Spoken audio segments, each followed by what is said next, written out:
Welcome to the HMO Property Show. By investors, for investors. Catch us weekly as we discuss all things cash flow positive property investing. Whether you're a seasoned investor, a new landlord, or just curious about property investing, this is the podcast for you. Sponsored by the Co-Living Collective, your trusted partner in creating vibrant and sustainable shared living experiences. Visit us at colivingcollective.com.au to learn more. Welcome back to the HMO Property Show. I'm your host, Neil Gibb, and today we're going back across to the UK to speak to what is the UK's leading software for HMO property management. And today we've got Mr. Vann Vogstad on the podcast. Vann, welcome to the podcast. Thanks for having me on. Did I say the name right? You did. Good. When we first met and I seen your name, I was expecting a Dutch sort of accent or somewhere along them lines.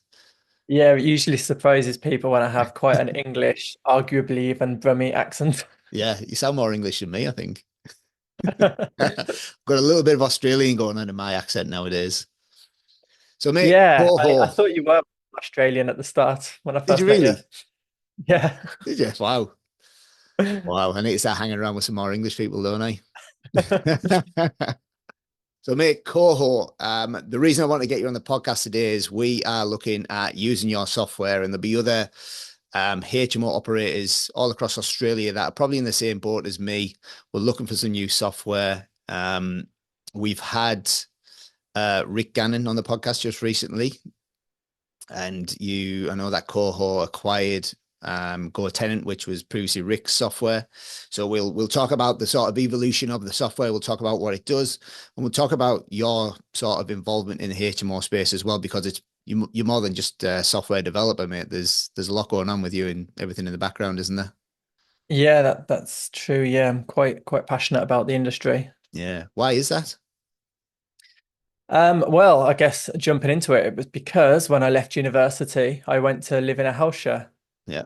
It was because I didn't have the uni experience. I didn't go away to university and stay in, shared houses and stuff like that. And I had a few friends who did, and I'd stay at their house, go over for a few drinks and sleep over or something. And I kind of thought, I feel like I'm missing out a bit here. But it just wasn't really a university that you could do it at. So after university, I was a bit bored of where I was in my life, where I was living. My better friends had moved away. So I was looking for that TV-like shared living experience, which is probably a bit naive for a lot of people who are knowledgeable about the industry right now. But actually, I got exactly that. It was absolutely brilliant. I moved into a community of about 10 very active houses. There was always people to have a night out with, poker night, movie nights. We watched dodgeball and a movie night, and then we made a dodgeball team and got to the 13th in the UK. Really? So it's like, yeah, and we don't, as you know, we don't play dodgeball here. So for anyone Yeah. kind of not from here, we're not America. Yeah. That kind of I went to a really cheap shop and bought £1 shorts and £1 vests for our costume, and it was funny. But it was like one of the most transformative years of my life. I met my future wife at that time as well. So I think it's just I look at where I am now and kind of attribute quite a lot of my personal development and my personality development in general to that time that I had. And I just think that that's missing from so many people's lives who are living alone in sort of a small flat somewhere because they're nervous about living with others. And also having 4 young children. At some point, the world's not getting any cheaper. They're going to have to move out. And I want them to have an experience more like what I had and not be stuck in some little pod living somewhere where they kind of wake up, work from the same bed they've slept on, they cook food half a meter away from them. Like, I don't want that for my children, for anyone. And my view is I saw how shared living can be amazing. And that just takes a few tweaks to what we're doing, a few mindset tweaks, a few systemization tweaks. And I think we can be the catalyst to do that. So what changed? Firstly, how long did you live in shared accommodation, and what changes did you see over that time? And what are you seeing now in the industry working with so many different operators? Yeah, so I was in there just over a year, and that was only because I I had a Canadian girl stay with me for 3 weeks, which was probably against the tenancy agreement at the time. And then I proposed like a couple of weeks later when we got married. So it's obviously not the best Wow. for marriage. Yeah, I mean it sounds crazy. We're together almost 14 years now, so turned out to be okay. Right. But Also, living in a HMO was the spark to the relationship that you're still in now with 4 kids. yeah, women love an HMO. Fantastic. Um, yeah, but it was to be honest, if we were to divorce now, that's what I'd choose to do. Like I do think that we're missing this opportunity of kind of like divorcees who go from living in a family home that probably can't afford a new mortgage because they're supporting the old one. Mm, That's another group of people that will end up in small flats at a time when it's impossible to make friends in your 30s, 40s.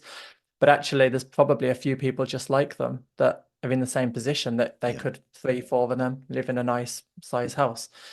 But anyway, what changes I saw, there weren't really any changes while I was in the community, but what we had at that time, and I feel like I need to say, my mum sort of felt like she had to clean her shoes on the way out of there. Like this wasn't one of these like beautiful, stunning, Instagrammable houses. This is a very real house. Yeah. The rents weren't massively high. It was about the personality inside there, and that was no coincidence. Like this was very constructed to be in a certain way, which Mm, is why it gave me that insight. Um, Going away for a few years after that, I set up two tech startups. I think I've mentioned this to you before. One was acquired by a top 100 fintech company. One was acquired by a massive like Israeli marketing company. Um, so I almost had a sort of 6 to something year timeout of not seeing this. And it was really interesting coming back into it because I remember putting together the proposal on paper to myself about what COHO is. And my view was that people choose to live in shared living because of the other people. And a few stats were like, that's not the case. And I was like, I'm sure it is the case. And it took me a while to understand that it's not, but it is purely about cheap living, which I just find, I mean, it's obvious now in hindsight, but it's just the community I was in of there was probably about 160 tenants in total, but probably about 60 to 80 that really got involved. mm, Um, they weren't only in it for the cheap living, there were very well off people in there. And it was all word of mouth bringing people in as well. So it's just my lived experience was so different to the real life common experience. And I believe that actually we can go more that way. It's just a slight change in messaging around what shared living is, and mm. also in the management of how it happens, which I can go into Yeah, more. absolutely. Absolutely. There's three reasons that we say people choose shared living, which is affordability, convenience, and community. And community is a big thing that you're leaning on there. I'm guessing, and you've mentioned it was cheap as well, right? What about convenience? Like, Yeah, were these things located in good areas so that they were easy to get to where you needed to be? I mean, I could have got cheaper. And I think I could have got cheaper living on my own as well. And I could have got more convenient. So I had to cycle kind of 40 minutes to work. I Yeah, could have right. just lived next to it, So it was, for me, it was 100% the community side. Right. But while I recognize that my experience and those that were living around me at the time is different, the thing is, the way I look at it is, WeWork. I'm Yeah. sure that's known by a Yeah. lot of people there as well, like big American company.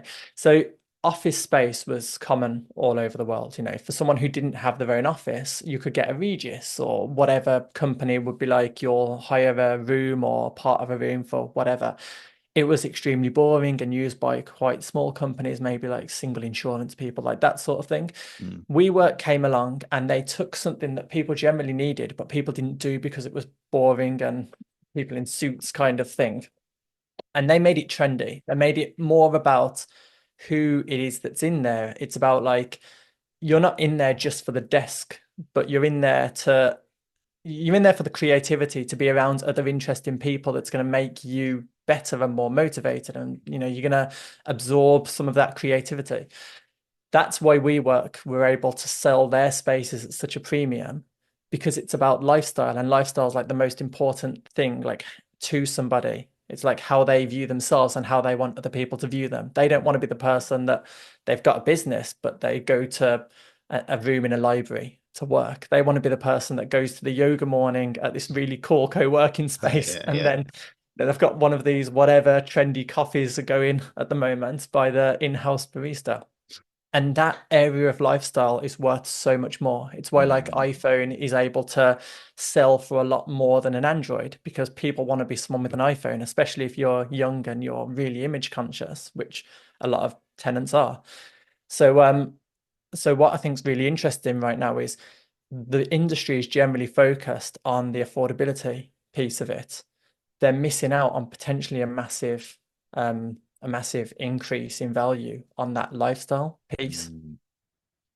Yeah, we're leaning on that quite heavily at the minute as well. The affordability is one thing, but with the quality of accommodation that we provide to the market, there's definitely cheaper alternatives out there. But it's a higher standard, and we are building community again. I lean on that third pillar, so affordability, convenience, and community. And we're calling our property managers people managers as well as property managers, because we're trying our best to build micro communities within them. And then we've got this bigger sort of picture of how can we, with all the people that we're housing at the minute, which by the end of the year should be close to 1,000, like how do we build a community for all of them people so they feel part of something bigger than just 5 or 6 people in one house? Exactly, yeah. And when I first came into the industry from a sort of building a business perspective, I did have a few people look at me like I was crazy and sort of say, but people only choose shared living because it's cheap.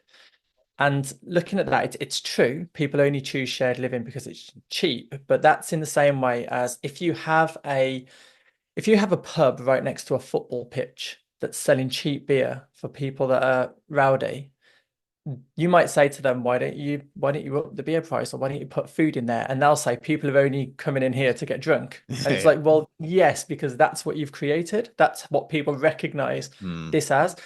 But there's plenty of like, high-end bistro pubs places now, because now people have realized that difference. And that's kind of what I think we're going through with shared living. And I think like right now is the right time to do it, because the cost of living is forcing more people into these options, but they aren't as willing to forego that lifestyle side of things. Like they don't want to live with people they don't get on with.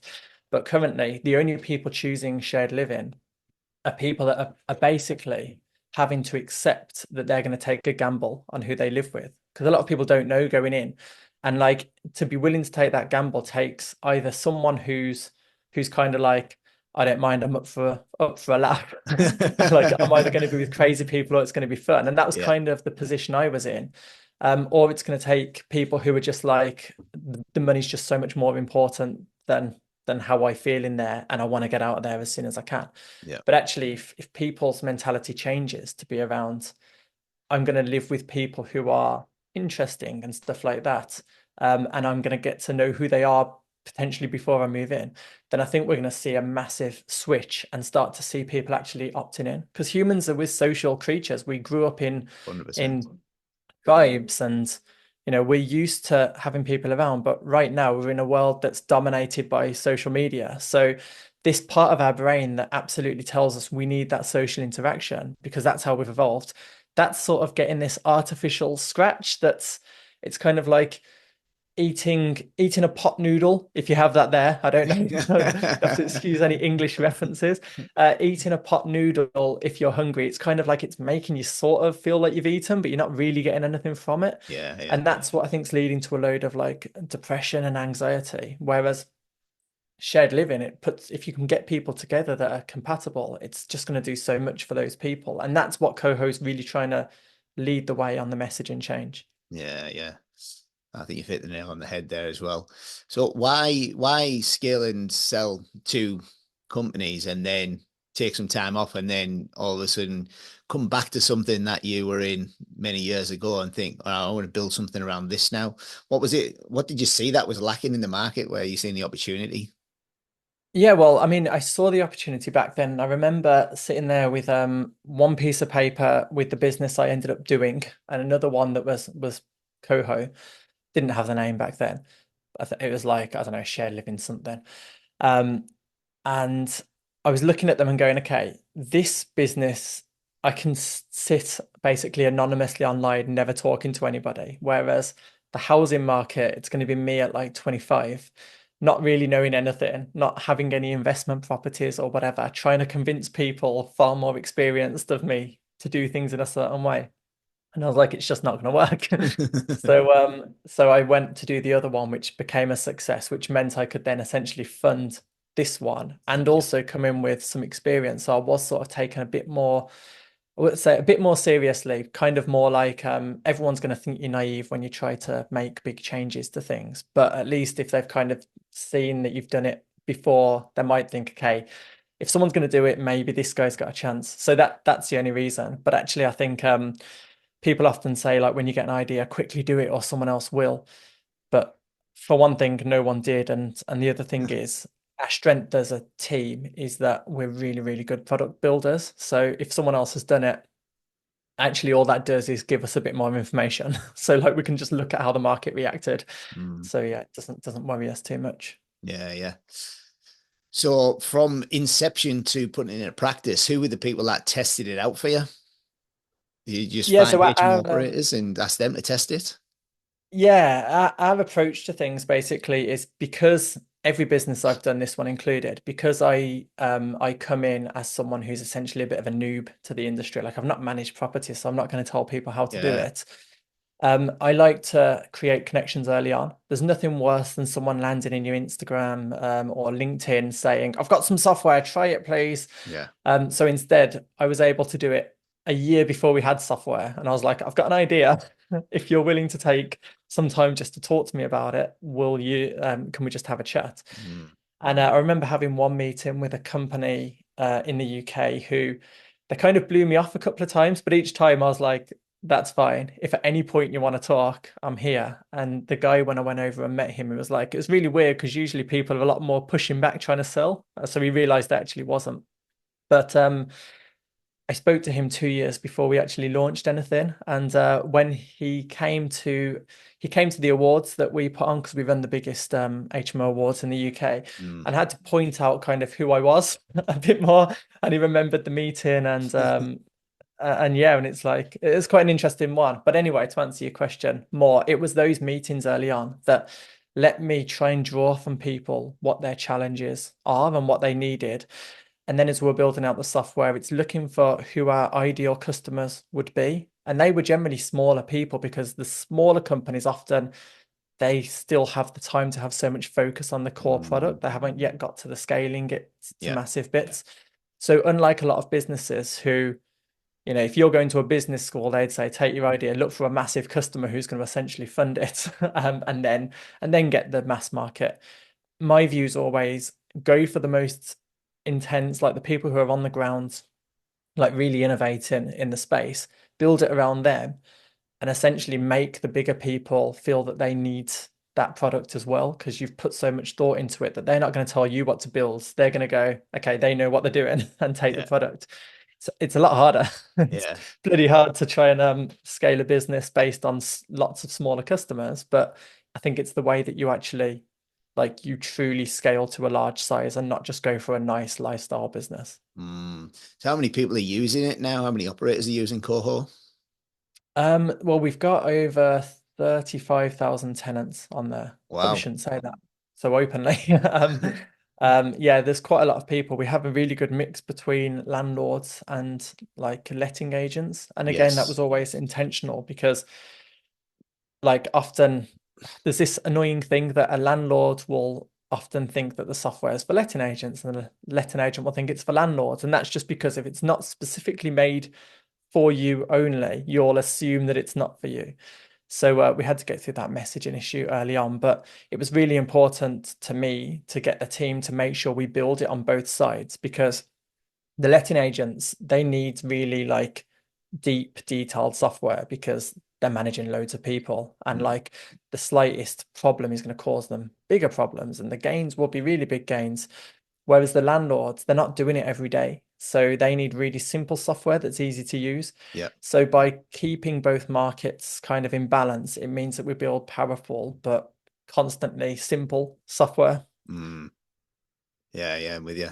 We, in the very early days, just as you're explaining that there, we use a software called Landlord Studio, and it was like super simple and it was really good, but to a point where we could only put about, I don't know, 30 or 40 rooms in there, and then it just started feeling a bit clunky. So it was really designed for that um, landlord with one or two properties themselves, but not Yeah. really designed for another agency. And then we had to switch to a more professional software, which is how we've ended up talking, because there's nothing in Australia that was really set up and works really well for HMO and co-living.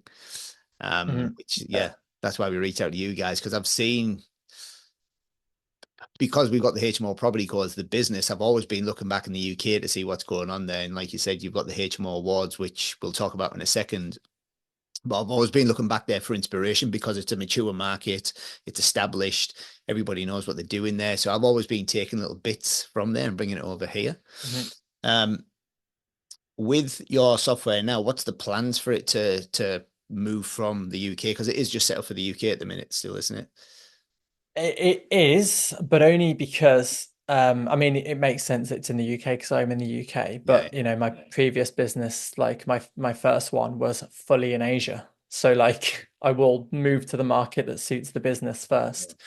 But the UK is one of the most like intense in terms of regulation, and also intense in terms of like the need for it. Like it's very common, it's very needed, it's growing needed, and the government halfway between loves it and hates it. Mostly hates it, but also kind of without it, it would really, really be struggling on the housing. So yeah, the UK was always a let's get it working here, but we've built from a tech perspective for it to be ready to kind of expand to other territories, which is what we're sort of looking at now. It's that expansion side. You know, we do eventually want to be worldwide with it. So it sort of feels like now is about the right time to start actually looking at doing that. In terms of where it's going as well, I don't know if I said earlier, I've probably said to you, I don't want on my gravestone built good property management software. You know, that's not the sort of focus of the business. What we're trying to do is massively expand shared living and essentially kind of like just I would say the average rent will increase, but that's not in the sense of like, let's rinse the tenants, but it's more, let's offer more products that aren't just a case of we've got to aim at the cheaper side of the market. So bring more people in that aren't as price conscious. And to do that, my view was it's all about the rent at the moment because property managers just don't have the time to focus on the service. So part of the reason that we started with software is because in those first conversations I had, it was so like we're too busy putting fires out to be able to match up tenants and to like give them a good service and figure out who's who. And if someone says, you know, who else will I be living with? They haven't got time to be remembering or writing down who's who in these places. So we thought if we build software that tries to make it so those fires put themselves out, or at least the massive fire extinguisher in the software, then they actually can start to focus on that service side of things, and the software can help them do that. So we ask every tenant on the way in to completely optionally give a little profile about themselves. Now, young people are more than happy to do that nowadays. Yeah. So the manager right away can see the interests, the job, a picture of the person, a little bio, anything they've opted to give. And they can even show that to an incoming tenant to say, oh, if you want to know who's in there, well, here's the 5 housemates and here's the collective interests of the house. It's music, food, and gym. You know, you can sort of see right away whether it's the right place for you, which then makes someone more confident. And what I often say, I know I'm kind of going off on one, sorry. What I often say with things is if you ask a tenant, like there's 2 identical houses next to each other, they're both 500, let's say they're both $700. And one of them, you know that the people in there you're going to get on with, like which house do you choose? Like to me, it's obvious you choose that one. Now, if that one was 750, kind of which one do you choose then? Like, I think a lot of people would still go, actually, I'll go with the house I'm going to get on with the people. So then if it's like 800, 850, like at what point are we like, how much value are we losing by not being able to share that information and get the right tenants? Just as one on the side, Margot Robbie is Australian, I Yes. believe. Yeah. She met her future husband in a shared house in London. There you go. So, you know, so that's 750 rent to 850, you know, that can be the difference with finding the right person. There seems to be a lot of relationships happening in these HMOs, isn't there? Everyone Yeah, shacking up yeah. together. Yeah, that was one of the things that really stood out in the software for us. Not only the user interface is like really, really easy to use. We really liked that because, again, we're trying to constantly focus on the community, and it's a question we get asked a lot: who lives in the house? Can I know more about the people before I sign a 6 or a 12-month lease to live there? And we love that profile that they can create for themselves, and we can show it to them, and they can see who's living in that property as well. I think it's a great idea. What are some of the other features that are in there that are outside of like a standard property management software that you know? So outside of it, I mean, inside it, where we differ from a lot of software is we have gone for that all-in-one approach because, you know, our superpower as a business, like every business has something they're really good at, as is product building. It's definitely not selling and marketing. So it's the product building. And we looked at how property managers are acting at the moment, and they generally have like lots of different things to manage. So they'll have WhatsApp for the communication or email. Yeah. They'll have something like an inventory software, and they'll go out somewhere else to reference, and they'll have the rent tracked somewhere else, etc. Like the maintenance will either come in through some software that handles maintenance or through email. And what we found is like it's this dislocation of all the software that's kind of causing a lot of problems, a lot of double entry. So the one thing that I'd say specifically differs us from everybody is we really sort of make ourselves an all-in-one software. So we probably already do it, and if not, we're probably building it. So you really you don't need to leave unless there's something specific. So in the UK, here's an example. There is a very specific popular onboarding software, and there's a very specific popular maintenance software. Now, it made more sense for us just to build those things than it did to integrate, because when you build them, you make sure it's a really cohesive and like good experience throughout. It's not going to feel like you're jumping around. But there is also some software that if you have a maintenance issue, it will connect you with video to a maintenance person who's going to actually help you diagnose it. Like you carry your camera around and show them. We're never going to build something like that. That is a very specialist bit of software. So we integrate that kind of thing, but it sits very, very closely inside the app. So it feels like it's all part of it. But the interesting bits that we do different, I guess, we handle all the communication. So you get rid of things like WhatsApp and email. That all just goes through the app. Yeah. But one of my favorite features, and it's probably because I built it and it didn't take me that long, I just thought it was a really good idea, is we've got the vibe check for tenants. So tenants have their own dashboard in the app. It shows them the tenancy agreements, any certificates that have to be given, the rent, etc., welcome packs. But at the top of that each month, we ask them just to say how they feel. So a happy face from not very happy to very happy. Yes. And then if they click it, they can just optionally click click 3 more things that's about the relationships in the house, the service they're getting from the manager, and the tidiness in the house. And that information, it's not for us. It's only for the manager. It's the manager's owned. They own that information. But it's a really good thing it's really like a stitch in time kind of thing, because a lot of people leave shared houses because it's messy. Like that's usually the breaking point for people, that or relationships essentially. And the manager only ever finds that out at the point that it's too late. Even if they are going to message the manager and go, the house is a tip, like they're only saying that at the point that they're already really angry. Whereas the vibe check, they'll click it sooner. So like that manager will see that the cleanliness of a certain house is getting low, and that is telling them right away that there might be a problem bubbling here. And then they can use our message system to select their template that says just a reminder on how to be a good housemate, leave the kitchen tidy, etc. They can see that and then just send that out to the house.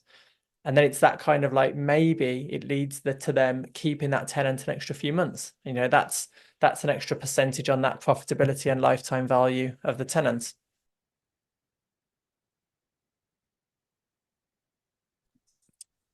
Sorry, I just had to shout to the kids to stop playing the keyboard and drums. We're looking forward to catching, because we're catching up again tomorrow, aren't we, to discuss potentially implementing COHO in the Australian market, so we can start using it on our portfolio as well.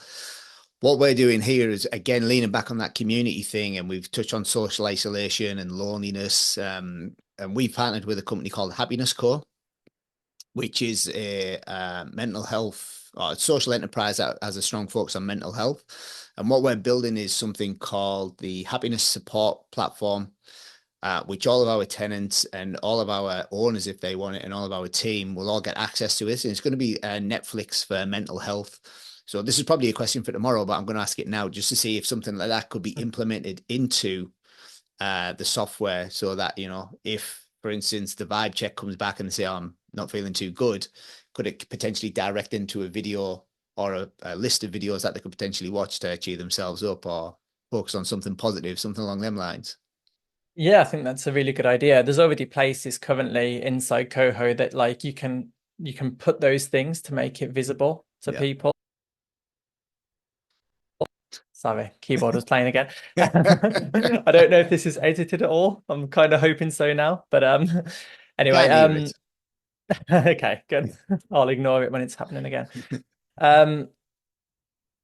Sorry, you were asking about that. Yeah, so with the places you can put it already in there, but I do think that that is a really good idea. There's so someone else that they don't do something similar, but I think having that attention to mental health. There was a view in the past of like mental health, hide it, chin up kind of view. Yeah. But it's just bad for business to have that sort of view, because like you're dealing with, we're in a weird time at the moment where mental health is a lot more recognized, which is making people see it more, and that can be really good in that they can like look for help, but it can also be quite bad in that it sort of like can justify and allow people to sink. So actually providing that support to go, if you are on the sinking side of things, like here's that support. Now that can be the difference with somebody somebody stopping, like losing the job, not paying rent, not being able to get them out. The company that I saw that puts a lot of focus on that, they do it because they see that like it's the tenants that start to go that way, that actually the problem for the house, the problem for payers, but also, we are also humans running human businesses. It's nice just to be nice as well. You kind of want to be the change you want to see. Yeah. But if you want to go to somebody that's kind of like monocle, 2 bags of money, like it is just good for business as well. Yeah, we are doing it for the social aspect side of things, just we want everybody to enjoy their experience living in our houses. And if we can provide that platform for them, it could be something like how to have a hard conversation with somebody for leaving their pots and pans in the sink, something along them lines. So there'll be all sorts of different videos, and we've been going backwards and forwards for a while. It's getting close to being released, so we're looking forward to getting that out so people can use it. Awesome. Yeah. Let's talk about the HMO Awards then, because you mentioned earlier on them. Helen Turner's your business partner, isn't she? She was one of the founders of COHO. Yeah. She's we parted ways as a sort of team officially in around June. Right. Still very amicable. We were sharing an Airbnb last month. So right. Yeah, it's just kind of where the business is going and where she where she enjoys most at a business. She prefers that startup stage, and we're very much in a high growth stage now. Yeah, she likes all that hustle and but that was something that we sort of came up with together. Yeah. Okay. So the HMO Awards is something that you two started, is it? Yeah, it is. Yeah. Tell us a bit more about it. So it's all about so as we're building the software, we are speaking to all these people around the country, literally like hundreds, probably thousands of property managers we have conversations with. And we look around and some people are doing really good things and generally in a specific area, and then they have a load of holes and then someone else does one of those holes really well and then does a load of other things bad. And it's just down to not that many people manage HMOs, so everyone's kind of figuring them out on their own. There's probably like a couple of people in each city and they're sort of competitors, I guess, so there's just not a lot of collaboration. And again, like when we first started, I was trying to like encourage this collaboration, but some people were like, well, I don't want to give away my secrets and stuff. But I think it's quite easy to get people to realize that like a rising tide raises all ships. 100%. And that actually like there's so much they can learn from other people, that given a bit of knowledge and getting some in, like really, we're in such a small market for where it can be. A lot of tenants are still opting to live in single lets or stay with family. So if we all do a bit better, we're going to start to see people come in a lot more. The HMO Awards was for two things. It was to start to share that information. So it was really the event. It's all about the speaking slots and the networking aspect, in my opinion. The awards is fine, but it's really good speakers. They're very curated speakers. And then the networking side, like you learn so much from conversations with someone else about how they're doing and where their challenges are. So it was really that kind of learn and grow networking side of things. The award bit itself, so the importance with that was because if you ask anyone about HMOs, shared living, whatever, they will think it's slum houses ran by slum landlords who don't care. Yep. And it's really hard to try and say it's not because like anybody who's seeing them are seeing them for the wrong reasons. Like the people who get in touch with the government because they don't like the HMO in the area, it's because the HMO is bad. No one's phoning up the council and saying, just want to let you know there's a really good one next door and they always put them in out on time. It's not something worth phoning up about. So like no one's hearing about those ones. And that's like bad for everybody, I guess, the tenants and the people living around them. But because there are good ones, those people often feel a bit isolated. It's kind of like, am I being crazy? Am I doing the wrong thing? Because I'm putting this effort in and it appears that there's a load of people that aren't. Yeah. So actually, it was a really good first event we had a couple of years ago, because a few people came over and they were like, it's just so nice being around like-minded people. And I mean, I know there's a couple that are around the country, but actually there's loads. And they're just the ones that are generally staying quieter on groups, because if they raise their head above the parapet and say that they're doing something nice, they'll get laughed at by all the people who are going, nah, tenants don't want a wall, they just want a curtain. So it was kind of like it was a way of showing, actually, here are some really good things, both to the people in the industry to feel like, they're not alone, but also to people outside the industry to go, okay, these are quite nice. Shining the light on the good things that are happening within the industry. Because like you Exactly, say, nobody ever gives you a pat in the back, really, do they? It's more like a poke in the back when you're doing the wrong thing. Exactly, yeah.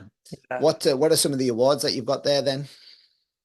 So I mean, there's the standard ones around investment, good property deals, etc., commercial to HMO and residential to HMO. They're just sort of like the bread and butter of things. But the ones that interest me the most are things like the community award.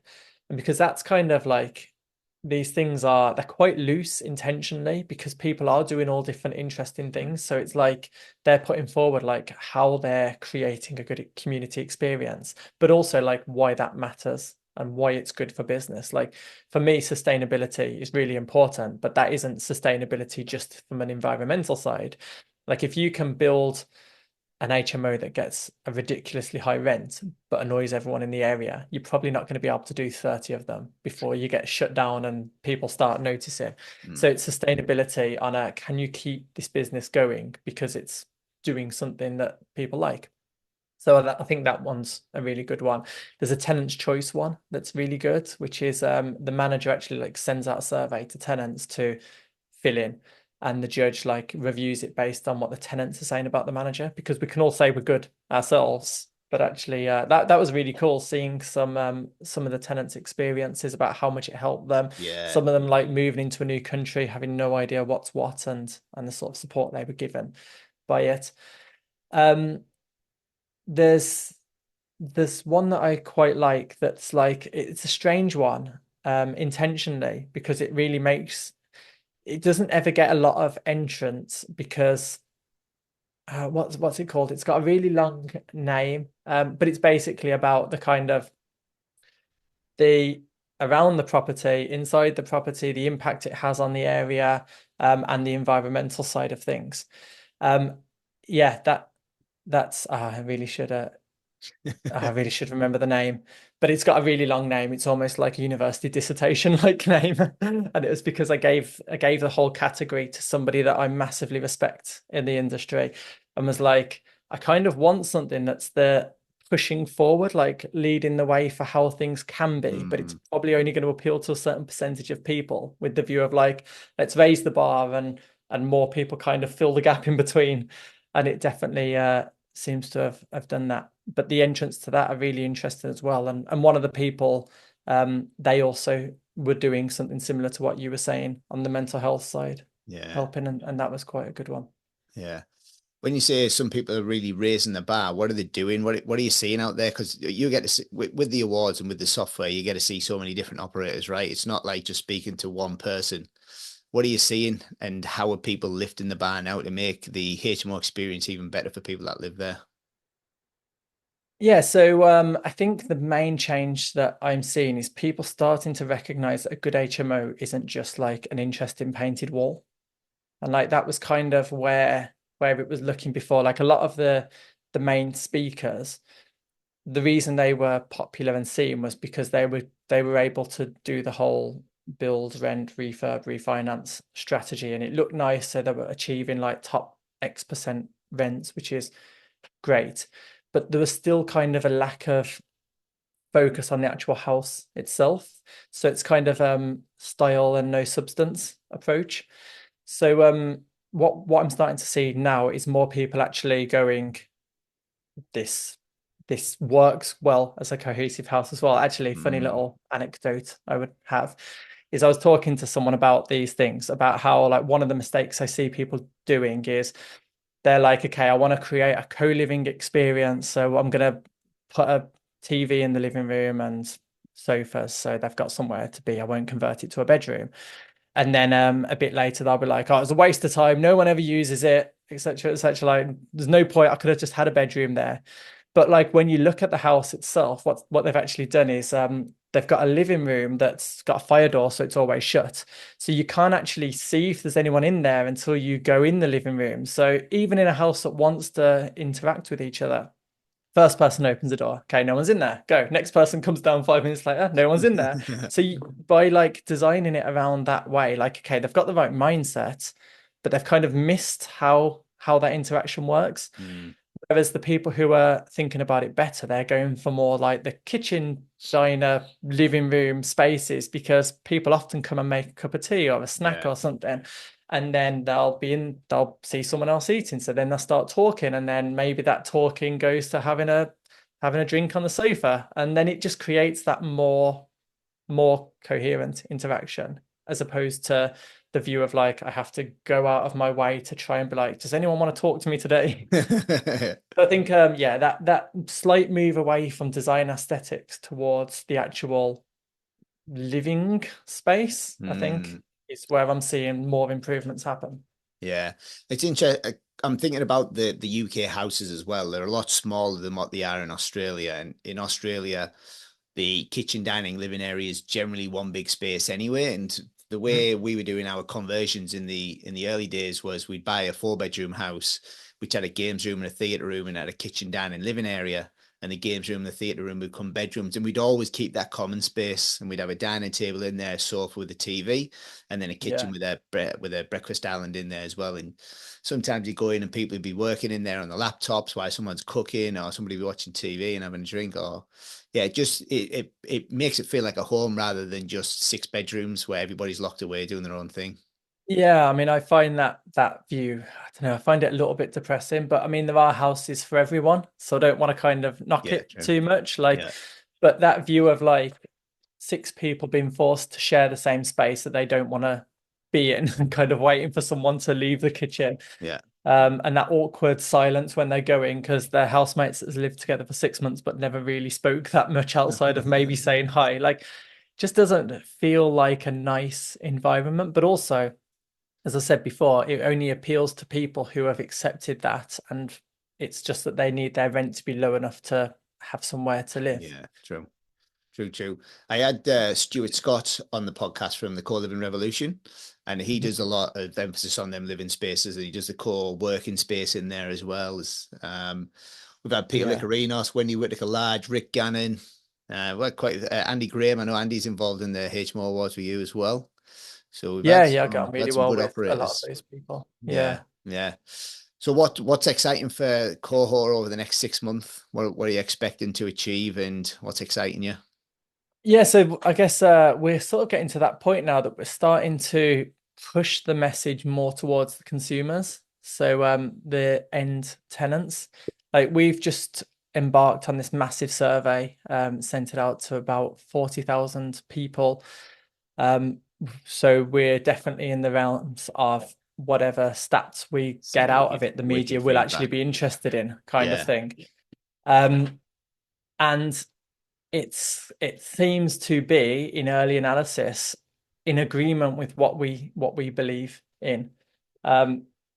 So what's exciting me at the moment is it's no longer me just shouting in the street going, they can be good. We now sort of are starting to have data to back it up, that we can produce white papers and start to like push towards the government. I had a chat with the member of parliament locally to me, and I was asking him his views on HMOs, and it was very negative. It was they've ruined the university area because there's no housing there now, or it's really hard to get housing. And then the ones that aren't for university are all slums. And I had to say to him, "Are you aware of this street near the hospital? There's like 3 really, really good, like high-end ones, higher rents than you pay for single lets, and it's got like an anaesthetist, a surgeon, someone else in the city and other jobs, like a few of those." He had no idea those things existed, but before they turned into the higher end HMOs, they were sort of halfway houses. Like they weren't nice places to live, but an investor with the right mindset went in, converted it, put a bit of work in, and turned them into really great housing.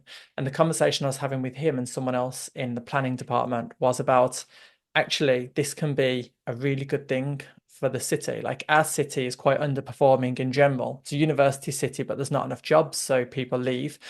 And those that stay, there's not really good housing. So I've never employed anyone from this city because it's just those two things don't work. But actually, if you look at converting some of the houses in the high street to be shared living houses, it can start to reverse that trend. And it's like, I haven't spoke to anyone yet that I've put that message to in politics that hasn't gone, huh, yes, that's right.